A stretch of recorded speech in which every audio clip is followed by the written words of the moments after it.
할렐루야. 오늘 2부 예배에 이 자리에 오신 여러분 모두를 주님의 이름으로 축복하고 환영합니다. 여러분의 영혼이 잘된 것처럼 범사가 잘되고 강건하기를 축원합니다. 우리 구정 명절을 맞아서 우리 옆에 있는 분들하고 신정에도 인사를 나누셨겠지만 함께 한번 인사 나눕니다. 우리 새해 복 많이 받으십시오. 새해 복 많이 받으십시오. 새해 복 많이 받으십시오. 새해 복 많이 받으시길 바랍니다. 아멘. 우리가 흔히 집에 액자에 걸어두는 성구 중에 가장 많은 것 중에 하나가 바로 이거가 아닐까 싶어요. 항상 기뻐하라, 쉬지 말고 기도하라, 범사에 감사하라. 이것이 그리스도 예수 안에서 너희를 향하신 하나님의 뜻이니라. 그렇죠? 이렇게 많이 여러분 성구가 걸려있는 것들을 봤을 겁니다. 여기에 보면 항상 쉬지 말고 범사에라고 하는 말이 나오는데 거의 비슷한 말이에요. 언제나, 늘, 어떤 상황 속에서도 라는 의미입니다. 그래서 아마 이 내용들을 바꾸어서 이야기를 한다면 언제나 기뻐하라, 늘 기도하라, 어떤 상황 속에서도 감사하라, 이렇게 바꾸어 읽을 수 있을 겁니다. 저는 오늘 이 세 가지 가운데 범사에 감사하라 라고 하는 이 말씀을 가지고 함께 은혜를 나누고자 합니다. 범사에 감사하라. 사실 말은 참 좋은데 쉽지 않아요. 여러분, 우리에게 감사한 일이 생길 때에 그때에도 감사하기가 쉽지 않은데 범사에 감사하라? 어떤 상황 속에서도 감사하라? 이게 어디 쉬운 일입니까? 찰스 스펄전이라고 하는 세계적인 설교가 또 자신이 살아가면서 이 범사에 감사하라라고 하는 것이 쉽지 않다라고 고백을 했어요. 우리 화면이 바뀌지 않았네요. 네, 신정에서 구정으로 넘어왔는데 자, 스펄전이라고 하는 이 세계적인 설교가가 자신이 범사에 감사하는 것이 쉽지 않다라고 하는 것을 고백한 적이 있어요. 자신은 강단에서 늘 이 범사에 감사하라고 이렇게 가르쳤지만 실제 자신의 삶 속에서는 실천하지 못하고 살아가고 있다라고 하는 것을 인정하면서 소개한 자신의 에피소드가 있어요. 스펄전은 40세 이후에 관절염의 일종인 통풍 때문에 굉장히 몹시 시달린 사람인데요. 지금처럼 아스피린이라든지 진통제가 발달해 있었다면야 뭐 괜찮았을 거예요. 근데 그때는 통증이 와도 그냥 참아내야만 됐습니다. 제가 어느 분에게 들어보니까요, 이 통풍을 앓는 분인데 이 통풍의 통증이 그렇게 아프다고 그래요. 그런데 이 스펄전은 그 통증을 진통제 없이 그대로 참고 견뎌야 했습니다.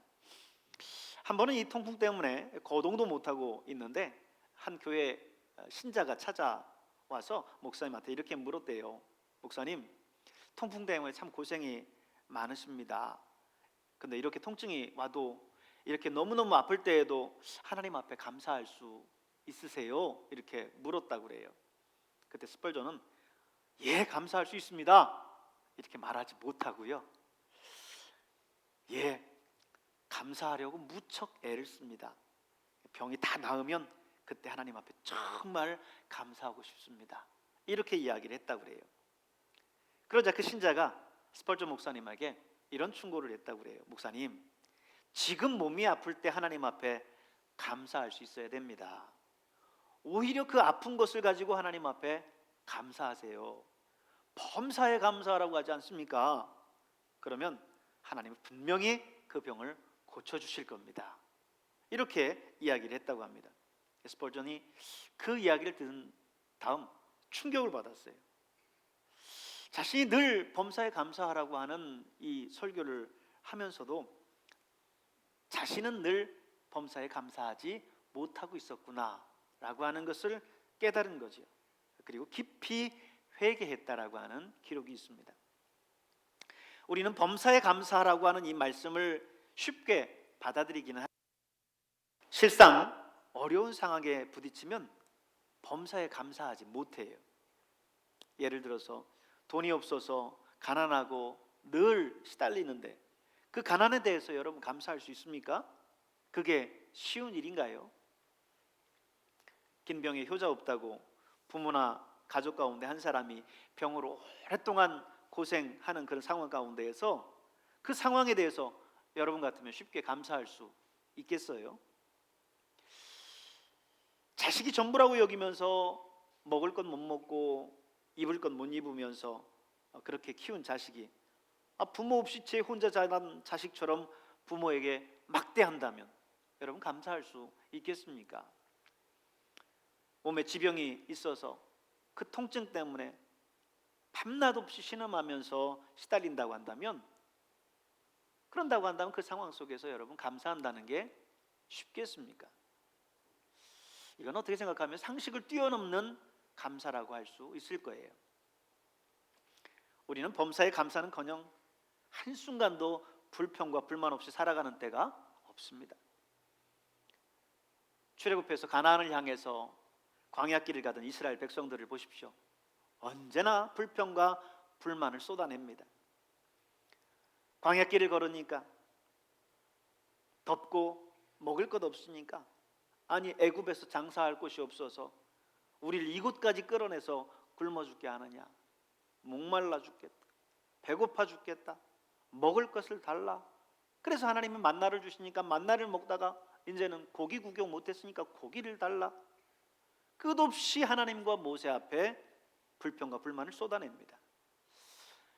이거는 어쩌면 당시 광야의 이스라엘 백성들의 모습이 아니라 오늘을 살아가는 저와 여러분의 모습인 것 같아요. 늘 우리의 입술 속에 불평과 불만을 달고 삽니다.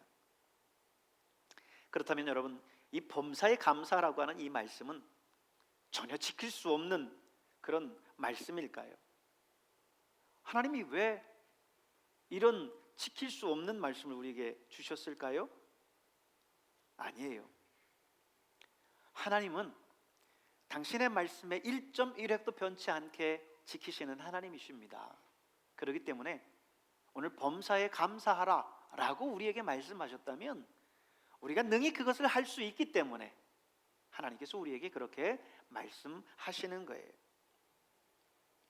제가 지금까지 운전하면서 교통사고가 크게 난 적이 2번 있어요.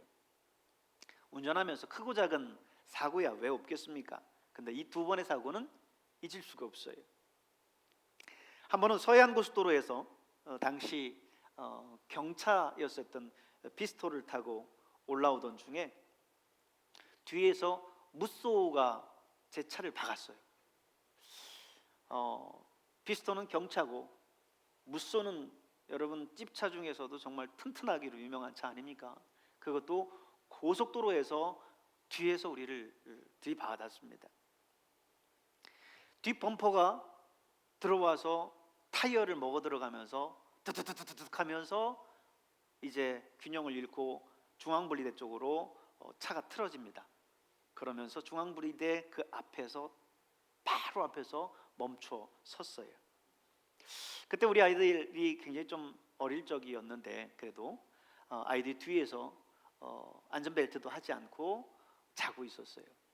근데 그 사고 속에서 아이들도 어디 하나 다치지 않고 또 저희도 크게 다치지 않고 건강했습니다. 한 번은 서울 양재에서 약 60km 정도 제한 속도가 걸린 그런 도로인데 갑자기 삼거리에서 버스 한 대가 우회전하면서 중앙선을 넘더니 바로 제가 주행하는 그 차선으로 넘어 들어오는 겁니다. 저도 나름 운동신경이 좋다고 자부하고 또 운전도 나름 자신 있게 하는 편인데 이거는 뭐 피하고 말고 할 게 없어요. 누가 차 운전하다 갑자기 중앙선으로 반대 차선으로 넘어온다고 생각을 하겠어요. 그리고 그 버스와 하는 순간 콱 하면서 정면 추돌을 했습니다. 한 바퀴 핑 돌아서 반대쪽 차선에 섰어요. 본네트에서는 연기가 뿌옇게 올라오고 그리고 이제 저희 안에 있는 에어백이 터졌습니다. 아이들 보고 빨리 내리라고 하고, 저도 내리려고 하니까 이 본네트에서부터 이렇게 먹어 들어온 것 때문에 문이 열리지를 않아요. 그래서 반대쪽 문으로 해서 간신히 내렸습니다. 그때는 이제 그나마 SUV를 타고 있었는데, 그래도 작은 차도 아니고 버스와 그것도 정면으로 추돌한 이 상황 속에서 어디 하나 부러진 데 없고 병원에서 잘 치료받다가 나올 수 있었어요. 사고 난 거는 불행한 거죠. 그런데 그 큰 사고 가운데서 살아있는 게 기적이고 은혜였어요. 사고 가운데서 우리 하나님의 날개 아래 나를 지키시고 보호하신다라고 하는 생각이 들었습니다. 그러니 사고도 사고지만 얼마나 감사했는지 몰라요. 하나님이 지키시고 보호하셨다. 하나님 감사합니다. 이렇게 고백하지 않을 수 없었습니다. 왜 이런 사고를 나한테 주십니까? 불평하고 원망하는 게 아니라 오히려 하나님이 나를 지키셨군요, 나를 보호하셨군요, 감사합니다. 범사에 감사하게 되더라는 거죠. 여러분, 성경 속에 범사에 감사한 인물을 찾아본다면 누구를 찾아볼 수 있을까요? 다윗을 찾아볼 수 있을 겁니다. 또 요셉을 찾아볼 수 있을 거예요. 또 대표적으로 바울을 찾아볼 수 있을 겁니다. 그런데 이들에게는 어떤 공통점이 있어요. 그것은 이들이 다 하나같이 웬만한 사람은 겪지 못한 인생의 고난과 역경을 겪은 사람들이다라고 하는 거예요. 그리고 또 하나의 공통점은 그런 가운데에서도 하나님을 찬양하고 감사했다라고 하는 겁니다. 먼저 다윗은요, 블레셋 장수 골리앗을 죽이고 전쟁을 승리로 이끌었습니다. 그런데 그럼에도 불구하고 백성들이 사울보다 다윗을 더 칭송하니까 이 사울이 시기를 해서 그를 죽이려고 쫓아다닙니다. 사울의 칼을 피해서 산으로, 광야로, 동굴로 도망 다녀야 됐어요. 또 왕이 된 이후에도 아들 압살롬의 반역으로 말미암아서 궁에서 쫓겨나고 또다시 도망자의 삶을 살았습니다. 그러나 다윗의 시편을 보면요, 그런 가운데에도 그는 하나님을 늘 찬양합니다. 곤핍한 땅에서 평생 하나님을 찬양하고 곤고한 중에서도 항상 주를 송축하기에 갈망합니다. 요셉은 어떻습니까? 요셉은 형들의 시기로 구덩이에 빠져 죽을 뻔하다가 미디안 상인들에게 팔려서 머나먼 이국 땅 애굽으로 팔려갑니다. 그곳에서 보디발의 집에 종으로 팔려가 종살이를 하지요. 나름 그곳에서 열심히 살아서 인정받았습니다. 그런데 보디발의 아내의 모함으로 억울하게 또다시 감옥의 신세를 지게 돼요. 그곳에서도 정직하고 성실하게 일하면서 나름 인정받고 감옥에 들어온 두 관원장의 꿈을 해석해 주면서 감옥에서 나갈 일말의 희망을 갖습니다. 그래서 이제 살아나간 우리 떡 맡은 관원장, 이 관원장의 술 맡은 관원장이죠. 그 관원장의 꿈을 해석해 주면서 이제 나름 그를 통해서 옥에서 나갈 수 있다라고 생각을 했어요. 나중에 이제 그가 바로 앞에 서고 바로의 꿈을 해석해 줌으로써 그의 인생의 인생 대역전을 살아가게 되지만, 사실 그 과거의 삶들을 보면 바로 이 요셉의 인생은 정말 인생 역정을 살아간 사람입니다. 하지만 그는 그런 가운데도 하나님을 원망하지 않았어요. 어디에도 하나님을 원망한다라는 그 기록이 성경에 없습니다. 심지어는 그를 팔아 넘긴 형제들조차 원망한다는 얘기가 없어요. 오히려 하나님 앞에 감사하며 신실하게 그 삶을 살아갔습니다. 바울은 어떨까요? 그는 예수님을 만나고 난 뒤 고난과 역경의 삶을 살아갔습니다. 유대인들이 그를 죽이려고 모의하고요, 곳곳에서 그를 살해하려고 계획했습니다. 그는 예수 그리스도의 복음을 전하면서 배고프고 목마르고 옥에 갇히고 매를 맞고 배 타고 가다가 파손하고 얼마나 많은 고생을 했는지 몰라요. 차디찬 빌립보 감옥에 갇혀 있을 때에도 사도 바울은 그럼에도 불구하고 그곳에서 하나님께 찬양하고 예배했어요. 로마 감옥에 갇혀 있을 때에도 빌립보 교회에 편지를 하면서 항상 기뻐하라, 항상 기뻐하라, 내가 다시 말하노니 기뻐하라, 이렇게 편지를 썼습니다. 여러분, 도대체 이들은 사람이 아닌가요? 사람이 아니고 천사고 우리와는 다른 존재이기 때문에 그런 고난과 역경 속에서도 그렇게 감사할 수 있었던 건가요? 아니요. 다윗도 또 요셉도 바울도 우리와 똑같은 성정을 가진 인간입니다. 그들이 할 수 있었다면 우리 역시 할 수 있어요. 그러기에 하나님께서 성경을 통해서 우리에게 범사에 감사하라고 하는 이 말씀을 주신 거죠.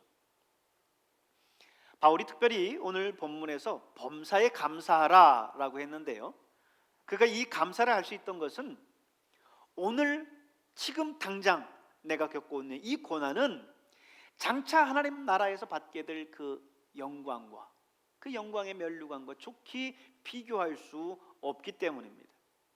사도 바울은 로마서 8장 18절에 이렇게 말씀합니다. 우리 같이 한번 읽어볼까요? 생각하건대 현재의 고난은 장차 우리에게 나타날 영광과 비교할 수 없도다. 아멘. 그렇습니다. 현재 우리가 겪는 이 고난은 장차 우리가 하나님 나라에 가서 받게 될 그 영광, 그 영광의 면류관과 비교하면은 아무것도 아니라는 거예요. 하나님 나라에서 받게 될 그 영광의 면류관을 볼 수 있는 눈이 열릴 수 있기를 바랍니다. 그런데 우리의 눈이 혼탁하고 흐려져서 그것을 보지 못하는 거예요. 우리의 눈이 육신의 정욕과 안목의 정욕과 이생의 자랑으로 어두워져서 그 하나님 나라의 그 영광을 보지 못하는 겁니다. 우리가 나이 들면 점점 우리 눈이 흐려지잖아요.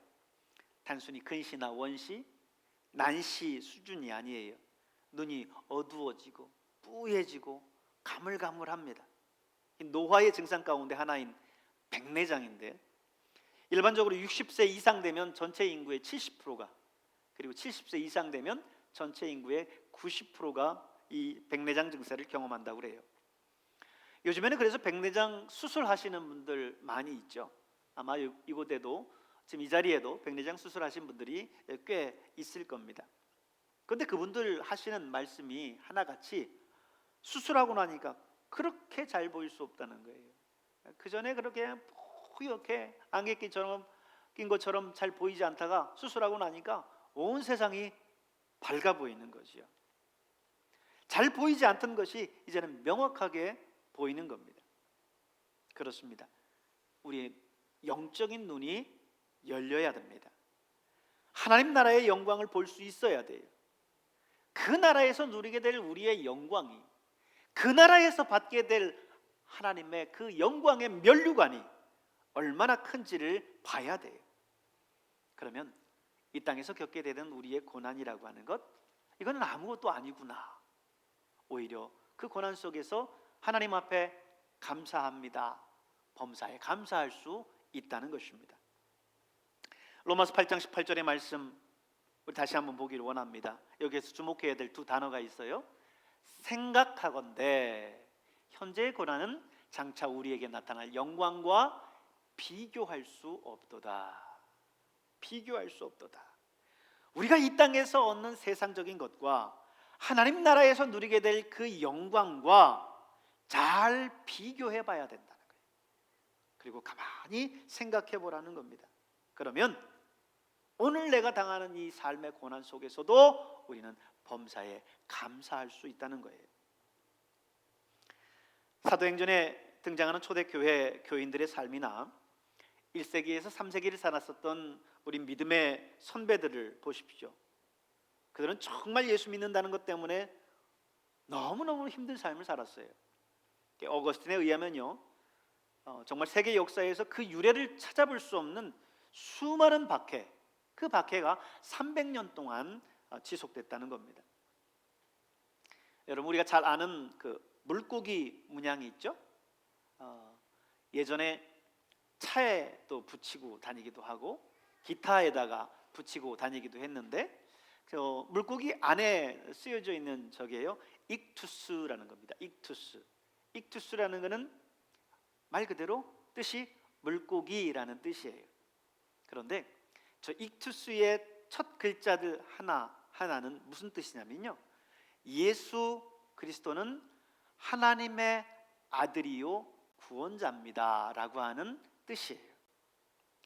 이 물고기 모양을 통해서 서로가 자신이 그리스도임을 비밀스럽게 나눴던 거예요. 여러분, 카타콤이라고 하는 말 들어보셨죠? 이거는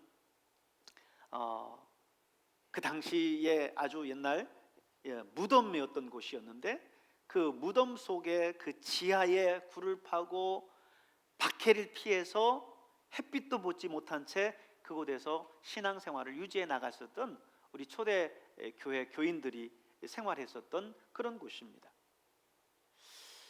그 박해 속에서도 그들이 신앙생활을 유지할 수 있고, 그 박해 속에서도 범사에 감사할 수 있었던 것은 저 영원한 하나님 나라를 바라보니까 그 박해와 비교해서 이 하나님 나라에서의 그 영광이 너무나 영광스럽고 큰 거예요. 그래서 그걸 비교하고 하나님 앞에 하루하루 감사하며 살았다는 겁니다. 초대교회 우리 그리스도인들이요, 이 박해 속에서 특별히 헤어질 때마다 인사했었던 특유의 작별 인사가 있어요. 그것은 데오그라시아스라는 말입니다. 데오그라시아스, 이 말은 라틴어인데요, 이 말의 뜻은 하나님께 감사하십시다 라는 뜻이에요. 그들은 만났을 때 아마 서로에 대한 그런 정보들을 나눴을 겁니다. 어느 지역에 있는 그 그리스도인들은 그 지역의 박해가 너무너무 심해서 그곳의 신자들은 끌려가서 갖은 고문을 당한다라고 하더라. 그러니 우리가 이곳에 모였을 때 그들을 위해서 같이 기도하자 하면서 간절히 기도했다는 거죠. 그러면서 그들은 헤어질 때 인사했습니다. 데오 그라시아스, 하나님께 그럼에도 불구하고 감사하십시다 라는 겁니다. 하나님께 감사하십시다.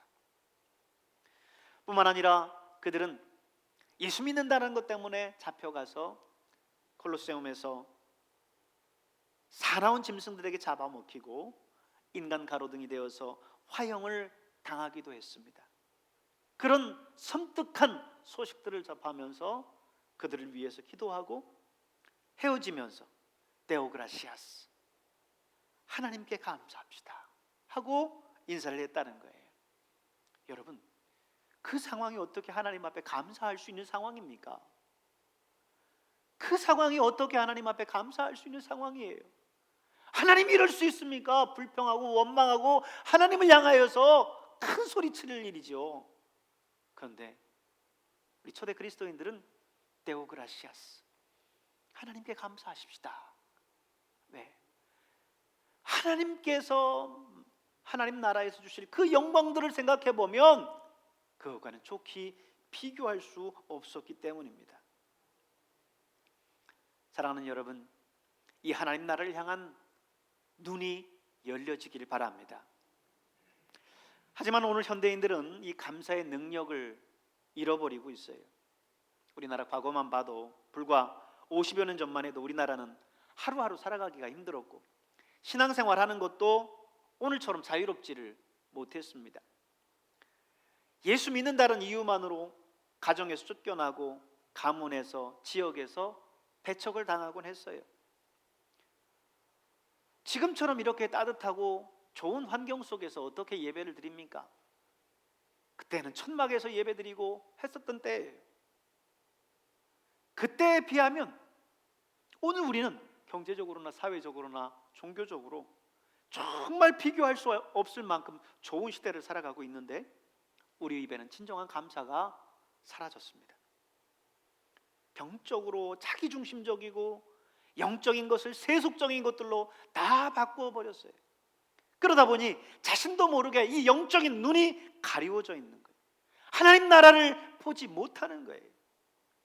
진정한 가치를 바라보는 눈이 닫혀져 버리니까 하나님을 향한 감사보다는 불평과 불만으로 가득해진 거죠. 그러므로 여러분의 영적인 눈이 열리도록 성령의 백내장 수술을 받으실 수 있길 바랍니다. 그래서 현재의 이 고난은 저 하나님 나라의 영광을 보니까 그것과 좋게 비교할 수 없도다 하며 하나님 감사합니다. 데오 그라시아스, 함께 하나님께 감사하십시다 이야기할 수 있는 저와 여러분 될 수 있기를 주님의 이름으로 축복합니다. 기도하겠습니다.